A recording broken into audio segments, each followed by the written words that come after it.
Bonjour, quelques commentaires donc sur le DS numéro 2 que je vous rends cet après-midi. Alors DS, donc vous voyez les notes de la classe, hein, donc qui sur 20 s'échelonne de 3,7 pardon, à 19,4. La moyenne est un peu moins de 10, le devoir était moyennement réussi, mais voilà, quoi qu'il arrive, hein, comme je vous l'ai dit, les notes sont relatives et donc on, on table pour mettre une moyenne aux alentours de 10. Donc le barème était sur 116, je le détaillerai un peu dans la suite. Donc pour avoir cette moyenne de 9,2, le barème est donc ramené à 70. Donc pour obtenir votre note sur 20, une magnifique règle de 3 qui vous dit que c'est la note sur 116 divisé par 7 multiplié par 2. Vous pouvez aussi diviser par 70 multiplié par 20 si ça vous amuse. D'accord. Donc quelques copies sont un petit peu faibles, comme on l'a dit. Euh, Certaines, parce que les étudiants sont complètement passés à côté du sujet en se paniquant, je pense, sur des choses. Donc je ne suis pas très inquiet pour celles-là. D'autres, parce que finalement, peu de questions sont réellement traitées. J'en ai parlé avec certains d'entre vous en cours. Euh, Finalement, il n'y a aucune copie où rien n'est démarré, donc je pense qu'on est sur une voie convenable pour pouvoir s'améliorer par la suite. Donc il n'empêche qu'il va quand même falloir mettre les bouchées doubles pour un certain nombre d'entre vous. Voilà, tout en gardant en tête hein, et à l'esprit que pour le moment, vous avez tous les moyens largement de démarrer et je pense de faire mieux. Donc on peut rester assez confiant. Alors, quelques détails, là vous les retrouverez sur le site. Quelques commentaires d'abord généraux. Premièrement, mettez en évidence vos résultats. D'accord. Bien sûr, qu'est-ce que j'entends par vos résultats? C'est ceux qui ne sont pas dans l'énoncé. D'accord. Par exemple, on vous demande d'inverser une matrice A-1 et vous avez trouvé un certain résultat, donc vous l'écrivez. Ce résultat, je veux le voir mis en évidence. Alors, vous encadrez, vous faites ce que vous voulez, c'est pas il n'y a pas de bonne méthode de faire, mais il faut que lorsqu'on lit votre copie, dès le début, on voit en premier ce résultat qui est un résultat original et donc un résultat que l'on cherche en tant que correcteur. D'accord. Deuxièmement, attention à la présentation, à la rédaction. D'accord. J'en suis pas un très bon exemple moi-même, mais euh, il faut que vous écriviez lisiblement. Une copie écrite non lisiblement, un jour de concours, ne sera pas lue. Donc un certain nombre d'entre vous, je pense que la copie n'aurait été lue qu'à moitié, voire au tiers euh, du total. Donc faites attention à ça, vous avez 2 ans pour y travailler, entraînez-vous à bien écrire, même si ça vous ralentit un peu, c'est pas grave, vous allez vous améliorer par la suite, et faites-le dès maintenant. Travailler ça sur 1 an et demi, c'est pas la même chose que vous dire au dernier moment, vous allez vous y mettre. Et surtout qu'on ne s'y met jamais. Prendre du recul sur ce qu'on vous demande, et ajouter du sens à ce que vous écrivez. Donc faites attention, on l'a vu notamment dans l'exercice 3, on verra, où à un moment on écrit des choses qui n'ont plus aucun sens. Dans l'exercice 1 aussi, sur les majorations. Et puis le recul sur ce qu'on demande, c'est prendre réussir à avoir un peu de recul et se dire mais pourquoi cet exercice est posé comme ça, qu'est-ce qu'on veut me faire faire, sachant que ce sont des choses quand même relativement classiques. Alors vous n'aurez jamais de mode d'emploi tout fait. Chaque devoir est différent d'un autre. Il n'y a pas la bonne réponse qui est vous allez répondre ça et vous aurez les points. En revanche, si vous comprenez ce qu'on vous demande et dans le sens du cours dans lequel ça va, normalement, vous allez pouvoir vous en sortir bien mieux. D'accord. Et dans tous les cas, je vous rappelle que si ce que vous n'écrivez n'a pas de sens pour vous, il y a peu de chances que ça ait de sens tout court. Évidemment, prendre du recul, la connaissance du cours est plus qu'importante. Dernier point, je ne sais pas si je vous l'ai déjà souligné, mais le tableau des variations est un très bon outil pour communiquer et pour déduire rapidement un certain nombre de résultats. La plupart du temps, on ne vous en demandera pas beaucoup plus. Il faudra être capable de le justifier, mais dans quelques points particuliers. Bien. Alors, rentrons dans le détail un peu des des questions et de leurs difficultés. Donc le premier exercice noté sur 22 avec un point pour la définition factorielle, alors non pas des factoriels mais des coefficients binomiaux, c'est marqué dessus, d'accord. Et 3 points pour le fait de démontrer que pour tout n et pour tout k, k parmi n est un nombre entier. Je me suis permis de rappeler que c'était une question de cours. Voilà, je vais savoir le faire. Ce n'est pas très simple, mais on pense à la formule du triangle de Pascal et ça va tout ça. La question 2 qui était sur 4 points, essentiellement 1 point de mise en œuvre et 3 points de résultat, parce que c'est une question difficile. Personne ne me l'a traité correctement. On peut imaginer 2 manières de la traiter. Celle qui est faite dans l'énoncé, dans le corrigé, et pour ça, vous pouvez penser essentiellement sur ce qui m'intéresse pour la suite. Beaucoup d'entre vous se sont dit, tiens, je vais essayer de montrer que cette quantité-là est négative. Vous avez à comparer des coefficients binomiaux, on a rappelé la définition factorielle au-dessus. Ça va être quand même beaucoup plus simple, vu les coefficients binomiaux, de s'intéresser au quotient. Alors, en prenant le plus grand en premier, 2nk, d'accord? Et de montrer que ceci est plus grand que 1. Ce qui permet déjà plein de simplifications, et puis il en reste un certain nombre de choses à faire. C'est un exercice, comme je vous l'ai dit, difficile, mais largement traitable.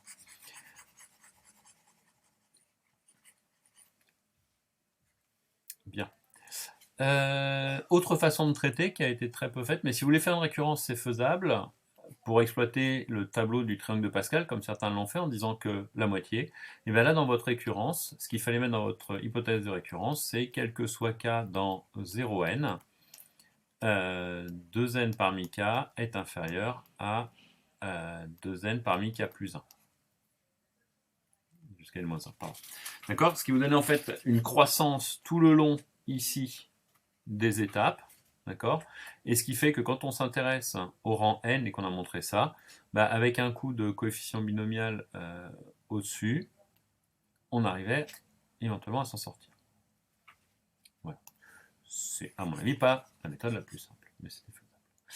Ensuite, des beaucoup plus classiques, et là rien ne vous empêche, et ça c'est quand vous lisez et que vous cherchez l'énoncé, d'accord, d'admettre ces questions-là. Donc cette question-là, vous voyez bien, on vous le fait démontrer dès le début, il y a des chances qu'elle serve, vous la mettez de côté, vous la notez bien, et vous avez le droit de l'utiliser. Pas parce que vous ne l'avez pas trouvé, vous ne pouvez rien faire par la suite. Donc ici, il fallait penser à un coefficient binomial pour avoir du 2 puissance p.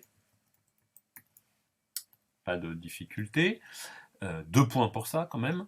Ici, la majoration. Alors ici, j'en ai eu très peu. Alors 1 point plus 2 points, en fait, 1 point si vous aviez une des deux, qui sont à peu près de même difficulté, et 3 points si vous arriviez à avoir les deux.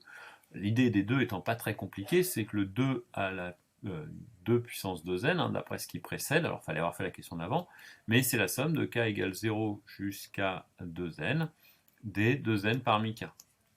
Donc, on majorait ça assez facilement en disant que c'était plus petit que la somme des 2n, c'est ce qui a été trouvé le plus souvent, pour k allant de 0 jusqu'à 2n.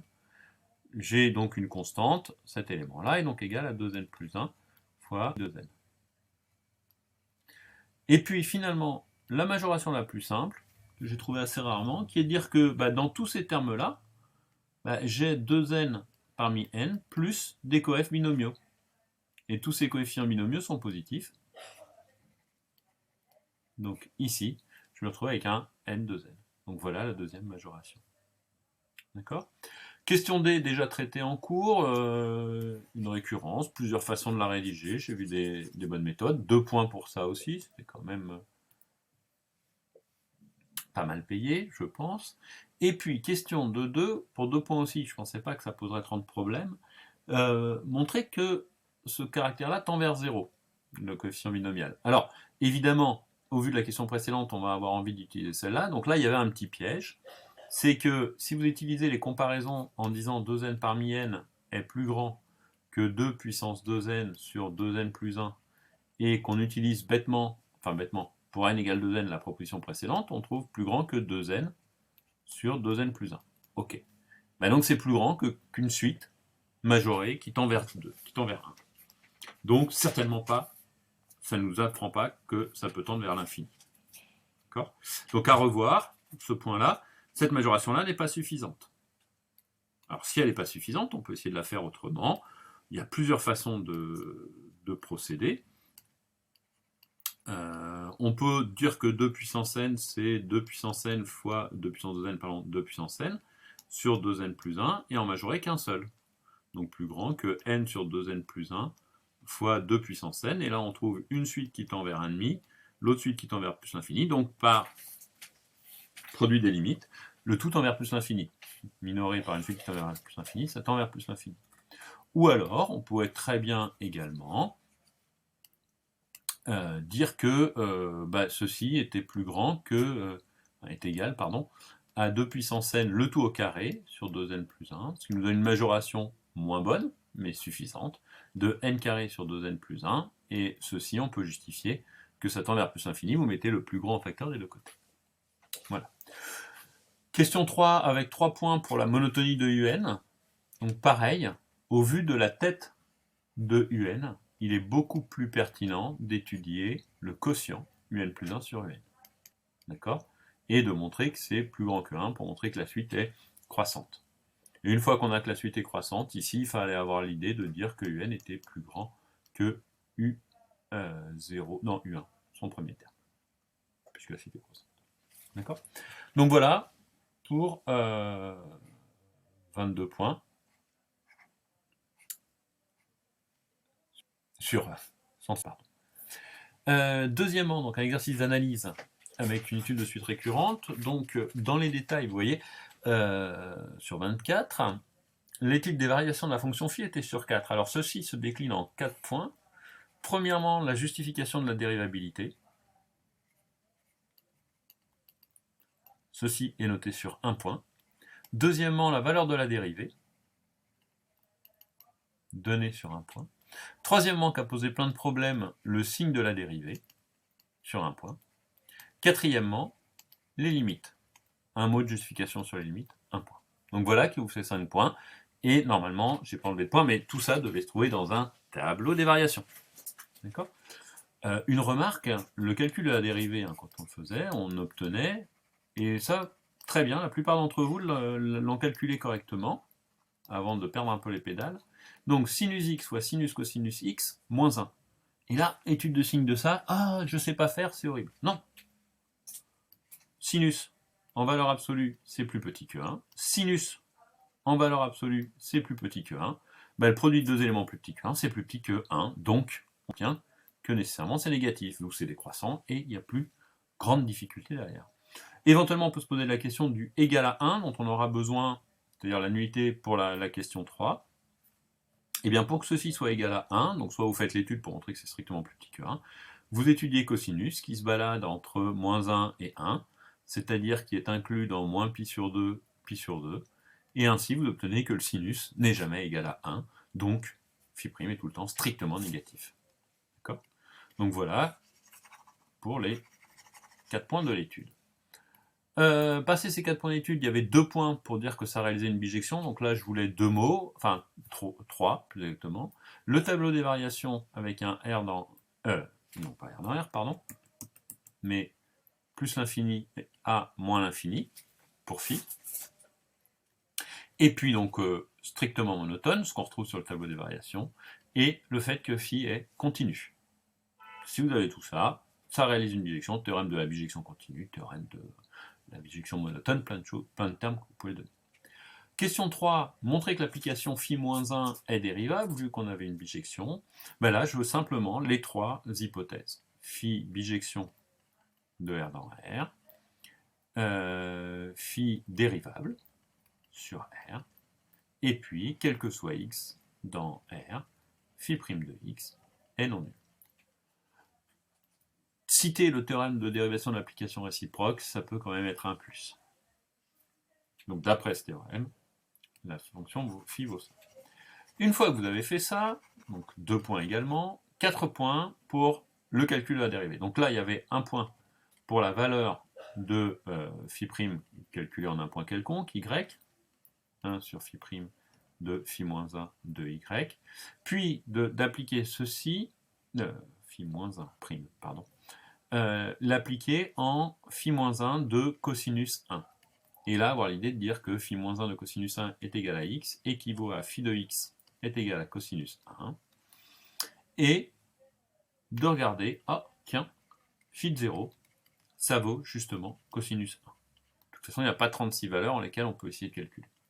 D'accord?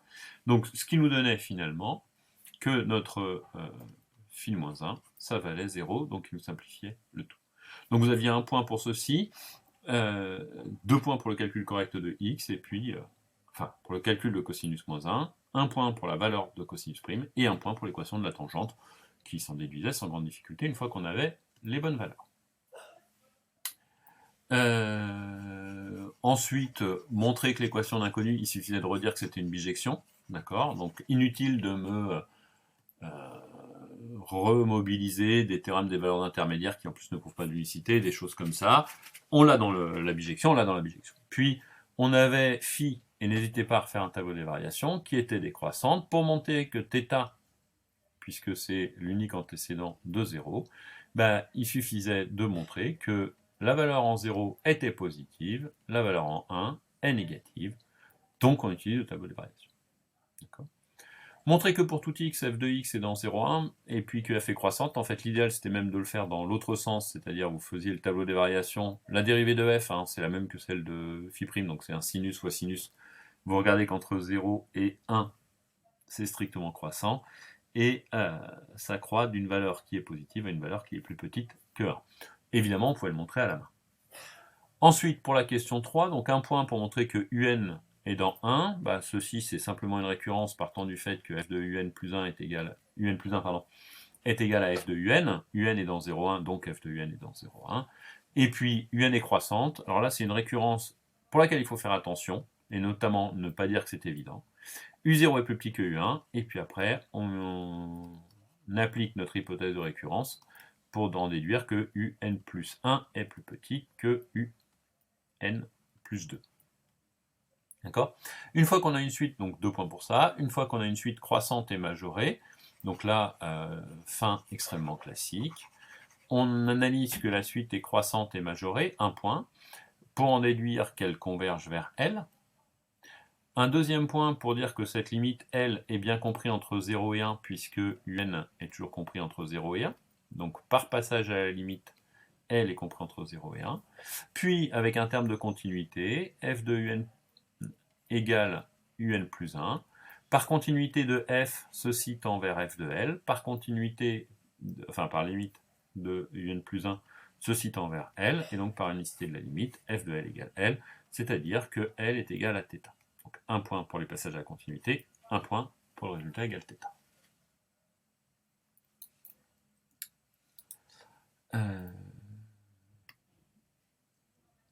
Question suivante. Alors, question qui est la plus simple pour quelqu'un comme moi qui a l'habitude de faire des maths, la plus dure pour beaucoup d'entre vous, ce qui est assez logique. Les premières choses à regarder, c'est regarder ce qu'est une loi idempotente, se comprendre qu'on c'est une loi de composition interne, comment on définit la relation d'ordre qui s'appelle simplement cette relation-là. Puis, vous savoir ce qu'on veut dire. Alors attention, j'ai une copie qui aurait pu être bonne en plus, et pour lequel l'étudiante a passé un temps fou pour remontrer que les lois étaient, pour montrer qu'elles sont idempotentes, montrer qu'elles étaient commutatives et associatives. C'est redit dans l'énoncé. On rappelle que sont des lois de composition interne, commutative et associative. D'accord ? Donc il faut lire l'énoncé entièrement, et pas vaguement. D'accord ? Donc montrer que c'est idempotente, c'était simplement dire que A inter A est égal à A. Certains me l'ont démontré, vous avez le droit de dire que c'est évident. Hein. Après, ça se redémontre en 2 lignes, quand même. Et puis, trouver la loi qui lui est associée. Donc là, ce qui m'intéressait, c'était de dire A est plus petit que B, ceci équivaut, d'après l'idempotence, la relation, à A inter B est égal à A, ceci équivaut à A est inclus dans B. Donc finalement, la relation, ici, la relation d'ordre, c'était une relation A inclus dans B. Alors que pour la réunion, si vous prenez A union A égale A, hein, vous vérifiez, ça c'est pour l'idempotence, et puis cette fois, A est plus petit que B, équivaut à A union B est égal à A. Et si A union B est égal à A, ça équivaut, attention, à B inclus dans A. Donc en gros, on a deux relations d'ordre qui sont plus ou moins les mêmes, mais inverses l'une de l'autre. Il y en a une, c'est inclus, l'autre, c'est contient. Une remarque, ça fait partie des relations d'ordre, on a vu comme étant non totales. Donc quand on va poser la question de l'ordre total derrière, pour lequel il y aura 2 points, ben on se réfère à l'une de ces deux-là, la première. En l'occurrence, c'est plus facile. Ça vous donne un exemple pour lequel loi est non total. L'ordre est non total, pardon. Associé à la relation d'ordre. Donc voilà, 3 points et 2 points. En fait, c'était 3 points si vous faisiez les deux questions pris pour la deuxième. Si vous aviez fait la première, vous avez la deuxième, ça vous redonnait un bonus, mais qui était que de 2 points. Alors sur ces 6 points ici, vous aviez donc 2 points pour la relation non totale et l'exemple qui va avec, qui est simplement la lecture de ce qu'il y a avant. Et puis, pour montrer que c'est une relation d'ordre, et ben là, je voulais voir écrit proprement la réflexivité, la transitivité et l'antisymétrie. Donc là, je vous invite à tous relire, mais tous, le corriger, voir comment on pose les choses, et là, il faut vous améliorer votre rédaction. Ça, c'est simplement une question de rédaction. Il n'y a rien de plus. Donc vous êtes tous capables de le faire, il faut connaître correctement son cours et poser les choses proprement. Donc ça, c'est un très bon exercice, vous me le refaites. Merci. Donc il y avait 3 points, 1 point pour chacun, plus 1 point de rédaction. Et puis derrière, bon, ça c'est des questions un peu plus fines, un peu plus compliquées, montrer que c'est un minorant. Alors attention, la relation d'ordre n'est pas totale. Tous ceux qui m'ont dit que x étoile y c'était forcément soit x soit y, bah c'est faux. Que l'inf c'était un min, c'était soit x soit y, c'est faux aussi, etc. Donc pareil, rigueur et rédaction. Vous devez montrer que x étoile y est plus petit que x, plus petit que y. C'est pas très méchant, c'est d'un simple calcul. Puis si m est un minorant, c'est-à-dire si m est plus petit que x, m est plus petit que y, montrez cette propriété. Je vous invite à regarder le corrigé, c'est que de la logique et de la rédaction. Pas beaucoup de choses très compliquées à faire dessus, mais ça a été globalement très mal réussi. Et assez peu abordé, ce qui était plus prudent dans un certain nombre de cas. L'exercice 4, qui est un exercice que j'ai rajouté après, pour faire un exercice un peu plus simple et qui n'a pas été si bien réussi que ça. Alors premièrement, 3 points pour simplement le calcul de A plus I3. Alors vous êtes pas mal à être parti, la grande majorité d'ailleurs, sur un binôme de Newton, donc, qui servira pour après, mais le calcul de ceci par un binôme de Newton, je pense que ici, vous calculez A plus I3, c'est pas très compliqué, puis A plus I3 au carré, puis A plus I3 au cube. Et vous obtenez 0, 3 points dans la besace. Les points suivants, vous aviez 1 point pour dire que, tiens, là, il y avait peut-être un binôme de Newton. Donc A cube plus 3A carré plus 3A plus I3 égale 0. Je n'ai pas été très méchant, mais il me fallait me préciser que AI3 est égal à I3A. D'accord? Ce qui joue de toute façon sur la quantité générale de la copie. Ça, 1 point, c'était juste pour le en déduire, qui revient à dire qu'on allait utiliser ceci. Pour ceux qui avaient fait le calcul, pour calculer explicitement à moins 1, en faisant directement un pivot de Gauss, bah vous perdiez ce point. C'est tout. Donc vous aviez quand même 9 sur 10. 2 points pour bien montrer que A est inversible, c'est-à-dire la méthode du pivot, la conclusion que A fois quelque chose qui est donc A carré plus 3A avec un moins devant, moins A carré moins 3A moins 3I3 est égal à I3. Donc vous écriviez ça, vous en déduisiez que donc, avec cette matrice B là, A est inversible et B est égal à A-1. Vous aviez 2 points et 1 point pour le A-1. Et 2 points en plus si vous donniez explicitement, c'est demandé par l'énoncé, la matrice A-1. Explicitement, ça veut dire expliciter. On veut tous les coefficients. Donc voilà pour 116. L'exercice 5, qui à mon avis était celui qui pouvait vous rapporter de loin le plus de points. Alors, 1 point pour calculer la matrice A au carré, rien de bien méchant. 1 point pour la trace de A, rien de bien méchant non plus. Et 2 points pour la trace de A au carré, si vous aviez fait la matrice A proprement, voilà, 4 points. 1 point pour la méthode et 3 points pour le calcul de l'inverse. Ici, c'est le mieux la méthode du pivot. Donc précisez, quand vous passez avec un pivot avec résoudre AX égale Y, dites pourquoi vous le faites. Ne dites pas je veux résoudre AX égale Y, c'est pour trouver l'inverse, je vais trouver AX égale Y, etc. D'accord? Sans en faire des tonnes. Une remarque, ce pivot, c'est quand même un pivot d'école, il n'y a aucune difficulté dans le calcul. Derrière, trouver les coefficients, donc les matrices diagonales, triangulaires supérieures, inférieures, J'ai donné les points si vous me les donniez simplement au départ en vérifiant que ça marche. J'aurais bien aimé avoir quelques petits détails du calcul. Comment vous avez procédé? 2 points. Ensuite, déterminer U-1, c'était dit 1 point. Déterminer L-1, à nouveau 1 point. Retrouver l'expression de A, alors pareil, j'ai mis 5 points au total. Normalement, j'aurais dû enlever des points, je ne l'ai pas sanctionné, mais vous devez m'écrire que A est égal à LU, L est U inversible, donc A est inversible. Et ce donc doit afficher. Et ensuite, A-1 égale. Et ne pas l'écrire dès le début. Donc U-1 et L-1, évidemment, ne pas se planter dans l'ordre. Et faire le calcul. Dernier point, système linéaire à résoudre. Alors, ce système linéaire, hein, je l'ai quand même, je vous ai mis en garde pour éviter de vous lancer tête baissée dans la résolution. Pour ceux qui l'ont fait correctement, vous avez eu les 3 points de résolution.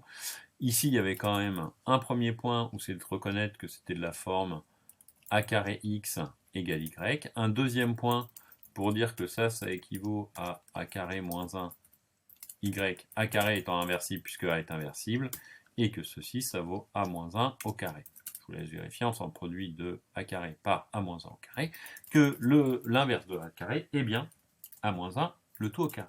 Et une fois qu'on a ça, il suffisait de calculer a moins 1 avant, on calcule ce a moins 1 au carré, et on l'applique, il n'y a rien à inverser, donc ça ne prend pas beaucoup de temps. Et 3 points pour ceci. Dernière, dévoilé la fin. Donc sur 17 points, plus compliqué parce qu'il fallait mettre en place les choses, notamment a au carré était tout de même plus compliqué à obtenir. Donc vous aviez 1 point pour la bonne idée d'écriture et 2 points pour l'écriture elle-même. Le résultat, il faut notamment distinguer les cas où il est plus grand ou plus petit que J. La trace de A, elle se calcule assez bien, mais il y avait quand même 2 points pour s'y aventurer, c'était la somme des cas. La somme des cas, c'est pas très compliqué. La trace de A carré, c'est utiliser proprement ce qui a été fait là, et là vous avez 4 points, c'est-à-dire que pour ceux qui avaient fait proprement ce calcul-là, ça vous donnait directement accès à ça. Ensuite, proposer un inverse pour A, l'inverse, on avait une matrice qui était un 1, puis que des 2, et puis des moins 1 au-dessus de la diagonale, et des moins 1 en dessous de la diagonale. D'accord ? Donc ça, c'est la structure qu'on a trouvée en dimension 4, on la propose en dimension n. Vous aviez 2 points pour cette proposition-là. 1 pour la qualité, ce que je n'aurais pas eu, de la façon dont est écrite votre matrice. Enfin, montrer que A est inversible et est terminé à moins 1, puisque vous aviez le candidat, là vous écriviez, c'était votre point ici, tout ce que valaient les BIJ, on va dire, et vous écrivez le produit de matrice AIJ fois BIJ. AIJ, on l'avait fait ici, BIJ, on vient de le faire là, et on vérifie qu'à la fin, on trouve bien delta IJ pour tout le monde. Pardon, je suis en train de vous dire une bêtise. A fois B, le tout IJ, donc là, très mauvaise copie. Vous calculiez A fois B, le tout IJ, qui est évidemment égal à la somme de K égale 1 jusqu'à N des AIJ, AIK, BKJ. D'accord, je nierai farouchement avoir écrit ce que j'ai écrit précédemment.